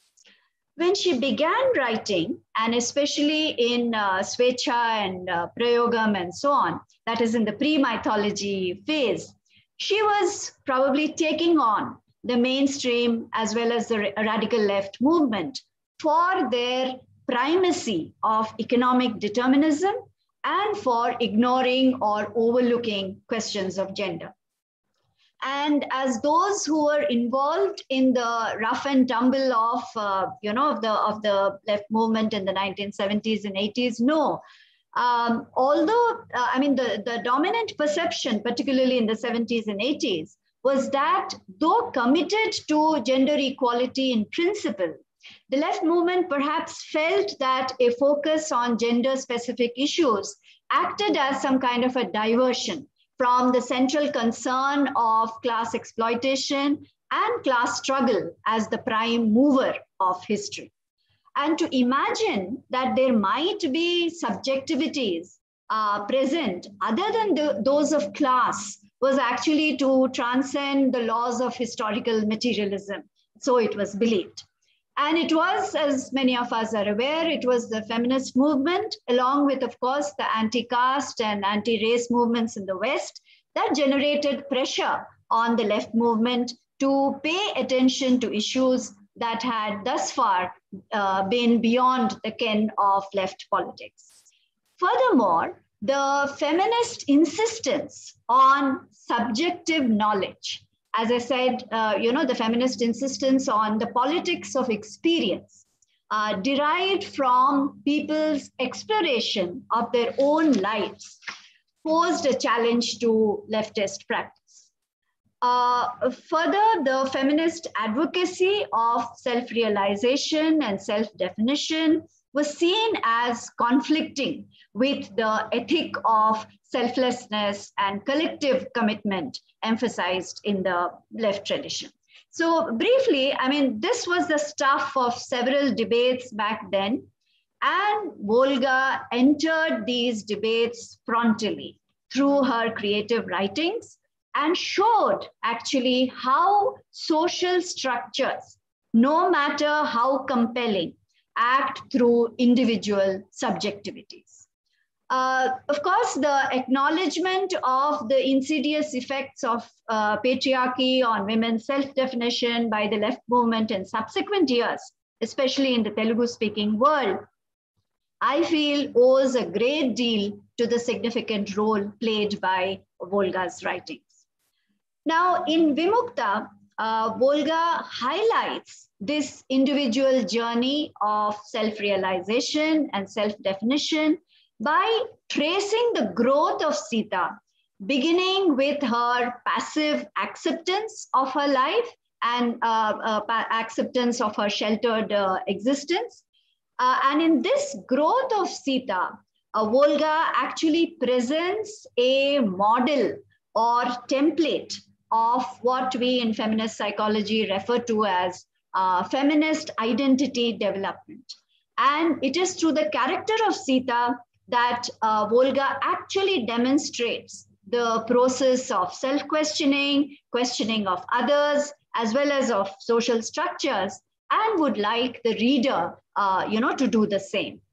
As we see in the first story, Reunion, the initial stage of feminist identity development is passive acceptance, wherein Sita either appears to be unaware or some kind of even denial of the individual, institutional, and cultural prejudices and discrimination, and is seen to accept her subordinate position with respect to Rama and other men. The second stage is revelation, that is precipitated by consciousness-raising experiences that invalidate her earlier perceptions. And in the case of Sita, it is of course catalyzed by her encounters with Surpanaka, Ahalya, and Renuka, resulting in open questioning of self and also feelings of dealing with feelings of anger that come with increased awareness.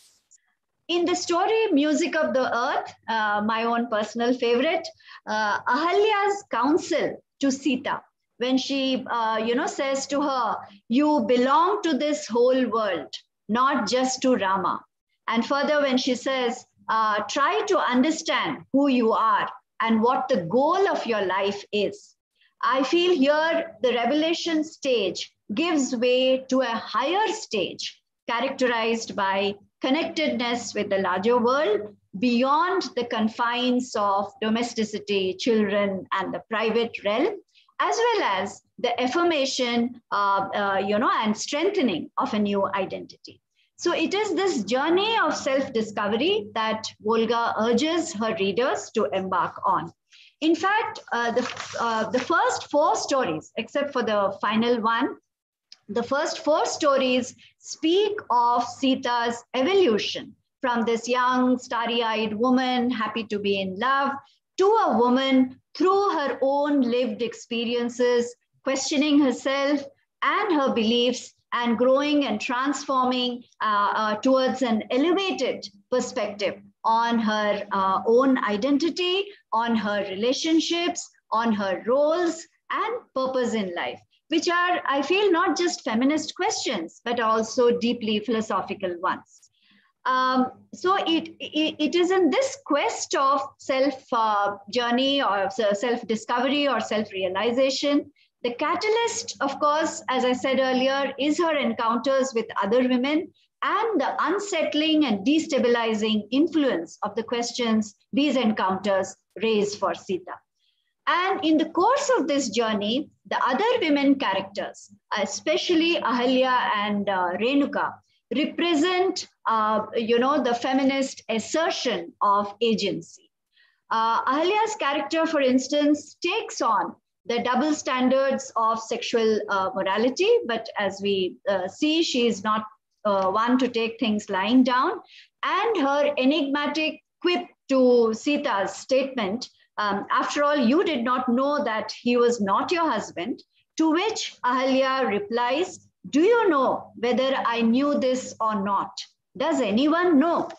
Volga, in a sense, is responding here to the centuries-long tradition of invalidation of women's experiences with the power of truth and knowledge residing squarely with men. Further, the self-discovery is not just a private one. The consolidation of a feminist identity and its internalization in the next stage is made possible through a sense of sisterhood, feminist sisterhood, and a sense of solidarity with other women.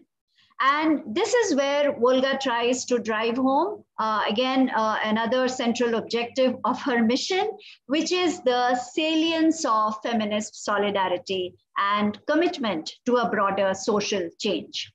Of course, the nature of this social change is not really made explicit, given the constraints of probably of the mythological canvas, but the direction of this social change is abundantly clear.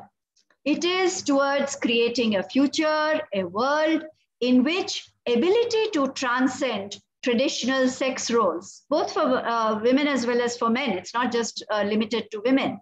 So it is towards creating a world in which ability to transcend traditional sex roles, make choices based on autonomy, all these are valued and encouraged goals.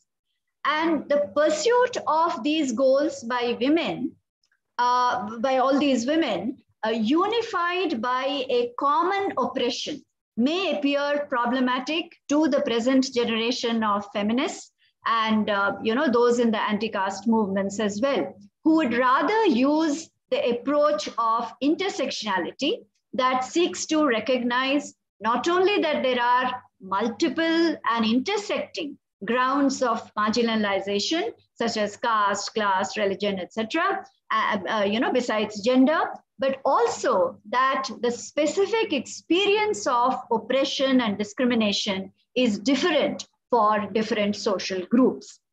And by giving a call to feminist solidarity and sisterhood, and by presenting before us this kind of a unified common oppression, is Volga trying to gloss over the multiple and cumulative sources of marginalization that contribute to a specific experience of oppression, say for Dalit women or women of other marginalized groups?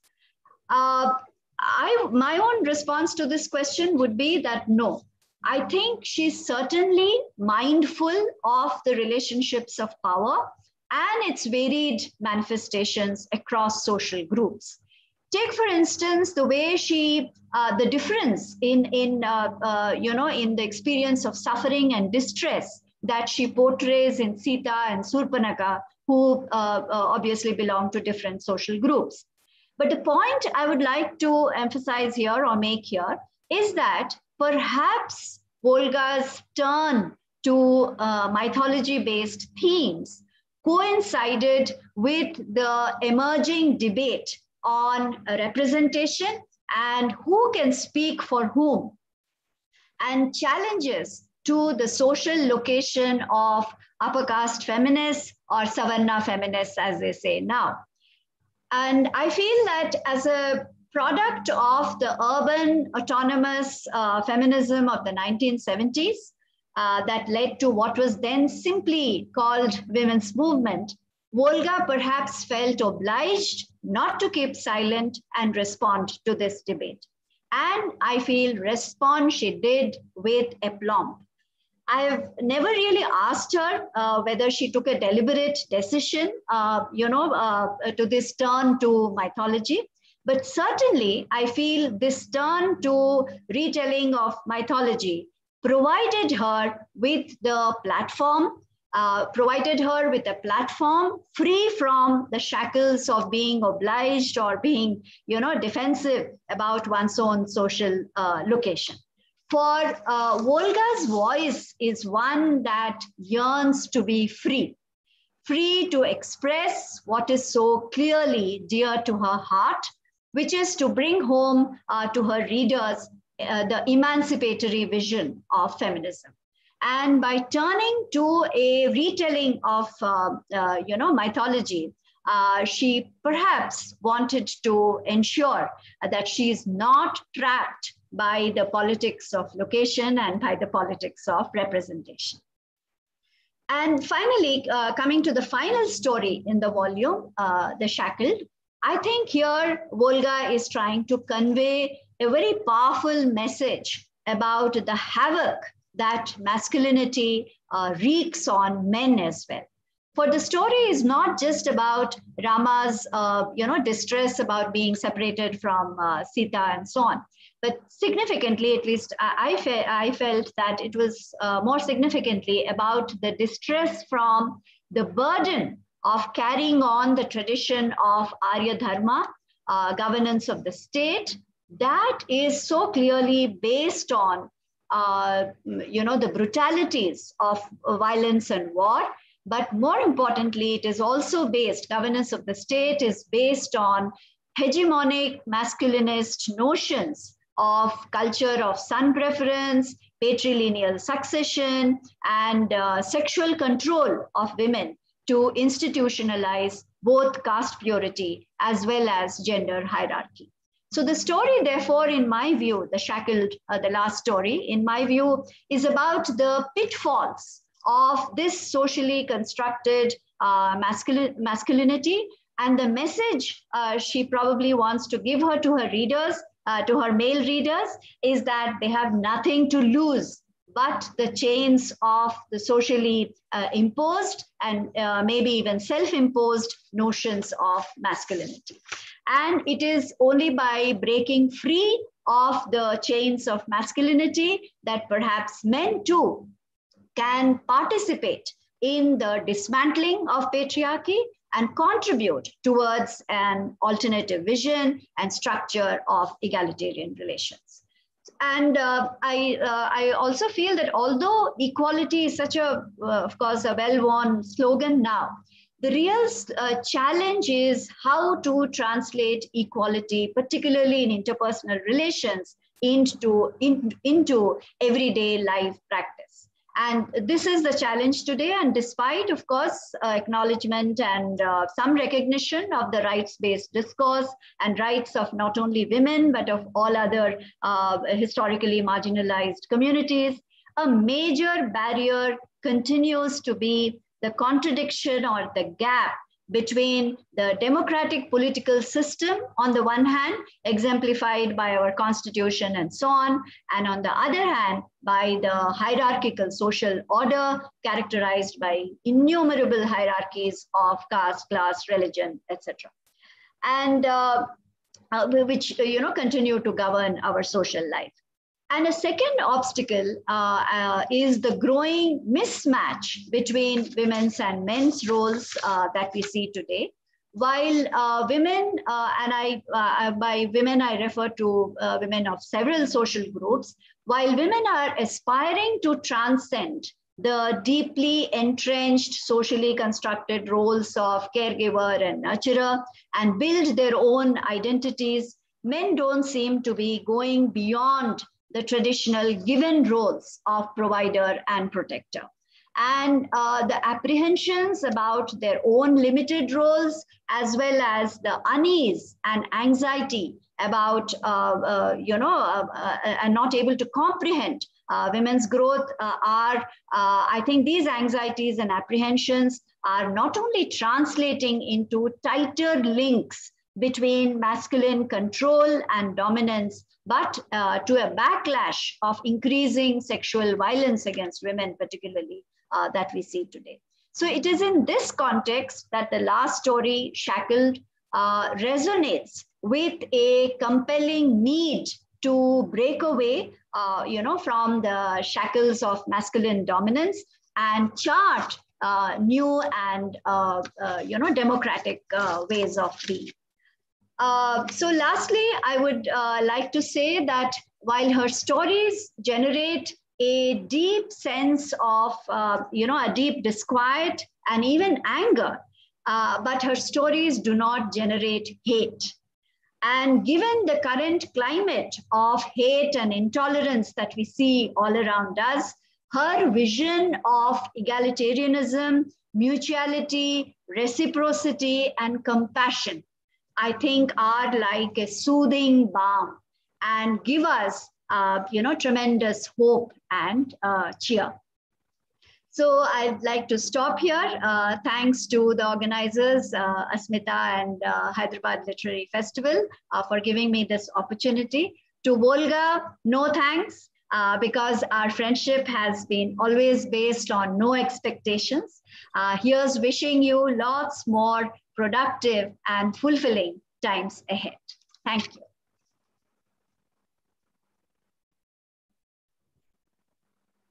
Thank you, Vindhya, for giving us that vast 4-decadal mapping of the political context in which Volga writes, and of course, in which feminist literature has been discovered, rediscovered, and created. I think that it's very often in discussions on writing, we lose sight of the political. And that's been really very useful. Thank you very much. And, to all the speakers, I think this has been a really marvelous session. Before I invite Volga to give her response, respond to the panelists, I would just like to I've looked at the chat box. I have, there are no questions except for one by Chitra Panikar, where she asks, when the translator uses the English translation, which is actually the source text, Volga's or the English translator's text? Any of the, with Ajay Verma, of course, we knew that the source translation was the Telugu text. With Vijay, also we know that the source was the Telugu text. And Supriya, the third translator who is with us, has already told us that she used the English as the source to translate it to Malayalam. If any of the translators would like to respond to this, a very quick response before I hand the mic over to Volga.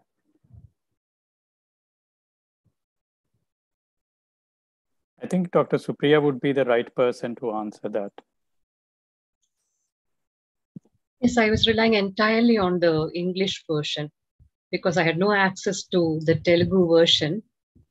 I completely relied on the English version. I had no other alternative. Thank you. See, Kalpana, you were talking earlier about those who are fortunate enough to translate between two Indian languages without the intervention of English. I think, unfortunately, one of the things that has died out is this interlingual translations, yes. Between Indian languages.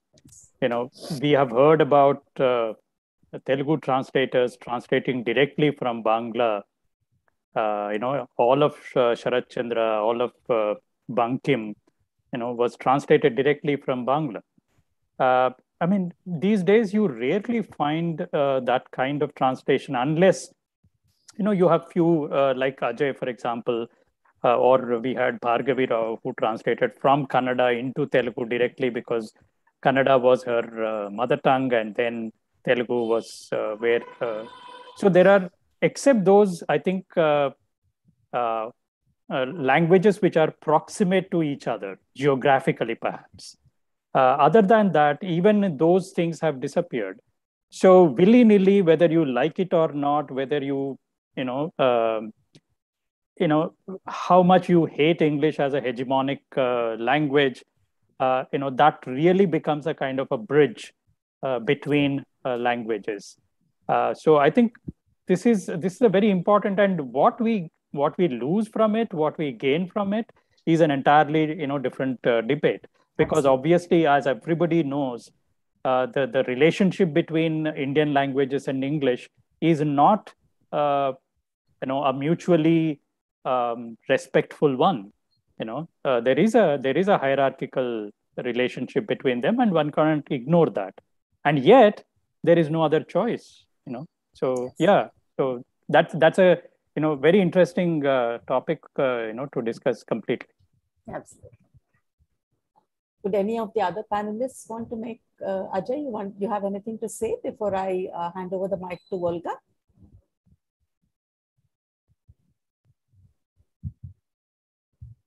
Ajay? Okay, he seems to be away from the mic. So I will now invite Volga to give us her comments and to respond to the panel before we close the meeting. Volga. Thank you, Kalpana. But I have nothing to say much after hearing all the panelists. They understood the stories more than myself, and they spoke very well immersed in those stories. I myself wrote these stories as a discourse of power.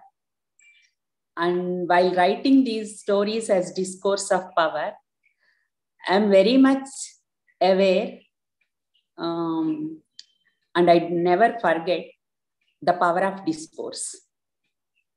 So that brings me, I think, the strength, so much strength into these stories. Many of the readers understood Ramayana as a war between Rama and Ravana, a war of good against evil, a war about conquering lands or empires. Of course, it is a war of power, war for power. But in my stories about Sita, I try to understand it differently. For me, power itself is a war continued by other means, an unspoken warfare. So I tried to understood that unspoken warfare, silent, secret war that reinscribe conflict on various social institutions in culture, economics, inequalities, in languages, so many things. And finally, in the bodies themselves of each and every one of us. In these stories, I try to explore that power and that war within oneself through the character of Sita. Other characters like Ahalya, Renuka, Urmila, Surpanaka, undergone that process before, and they helped Sita to attain power over herself. And I also tried to how ideas of discipline and punishment contribute on the evolution of power systems. Punishment, the disciplining Surpanaka, the punishment she received, and disciplining Sita, disciplining Ahalya, disciplining Renuka. These disciplining women and punishing them is a long history from mythologies, from real histories, and to this contemporary these things. So these patriarchal power systems of discipline and punishment, I try to explain through, locate in my stories. And why these characters and why Ramayana, these characters of Ramayana, many ask me these questions, why you choose these characters, why you choose Ramayana. And then I want to quote the great Oriya writer, Sita Kant Mahapatra, because Ramayana is an epic, and he wrote, I quote, in an epic, the story does not end. In a true sense, its end is its beginning. So these characters of Ramayana extend into the contemporary context and put an extended reality before us. Now we can see how women are disciplined and punished every day, every moment. I need not name the kind of violence they are undergoing in the family, struggling and raising above the flames of violence victoriously like Sita. Yes, the context is as old as Ramayana and as new as today's violent situation. So these characters from my stories flow into our place and our times, from the times they are previously disdained. And another and most important idea of mine in writing these stories is, as everybody said, particularly Vimukta, to put feminist sisterhood before the readers.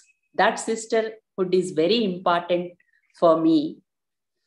And in my foreword to Liberation of Sita, I wrote that writing these stories gave me 4 women as my friends, like Sita, Surpanaka, Urmila, Renuka, Ahalya, 5 women as my close friends. But after publishing these stories in Telugu, English, and various other languages, I have so many friends across the nation and across the globe. Because I received so much appreciation and so many readers who identified themselves with these stories and struggles. So I'm really happy that I wrote these stories. And so after making friendly bond with Sita, Ahalya, Renuka, and Urmila, Sita get a sense of belongingness in the anthology, and now I also get a sense of belongingness, a sense of very fond belongingness with so many women and men. So I'm very happy for today's discussion, and the speakers, Paula, Richman, and Supriya, Ajay Verma, Vijay, Kumar, and Vindhya. They are also become very close friends. Of course, Vindhya is a friend from 4 decades, but all other are now my close friends because of liberation of Sita. And with everyone, I have a special kind of friendship. So I'm very thankful to the panelists, Paula Richman, Supriya, Ajay Verma, Professor Vijay Kumar, and Professor Vindhya, who spoke very kind words of this book and tried to locate me in the feminist literature. And for Kalpana, who suggested this topic and also this panel, and select this date and arrange everything to have this meeting today. I thank Kalpana too. And really, Kalpana, as Vindhya told, Kalpana and Vindhya are not to be thanked, but I am thanking them too. Thank you, Kalpana. Thanks, Volga. This has been really a glorious session. And I had, of course, no doubt, even as it was being proposed, that it would be a glorious session and that we would have conversations that will really leave us thinking as we leave. I think we've had a good audience as well. The chat box shows a very engaged participation from the audience. We don't have questions, but there are several comments that have been posted and responses that have been posted in the chat box as we go along. So we do come to a close of this session. On behalf of Asmita Collective, I am particularly thankful to Dr. Vijay Kumar and to the Hyderabad Literary Festival for collaborating with us on this. I think it has been, it's been wonderful to be able to do this with HLF. It is a privilege to have been able to do this with HLF. And I'm particularly grateful to Vijay for his ready and instant acceptance of our suggestion that we should do this together. And I do hope that in this world of virtual panels, and of course, when the physical discussions start as well, but in the virtual world, Asmita will have more collaborations of this kind with HLF on various topics of common interest. I thank you all, and thank you very much for being with us. Thank you, Kalpana. I want to thank Asmita for proposing this collaboration. And as many of our HLF audience would know, that Asmita and HLF collaborated in the physical space also earlier, and it was a wonderful collaboration. And so we continue to be open to the idea of collaboration. And if in any way we can keep the spirit of Ajay Gandhi alive through these discussions and through these collaborative sessions, we'd be happy to do that. Thank you. Thank you. Thank you. Thank you, Tara. Thank you all so much. Thank you, Volga. Thank you, Supriya. Thank you, ma'am. Really nice to see you all, and especially you.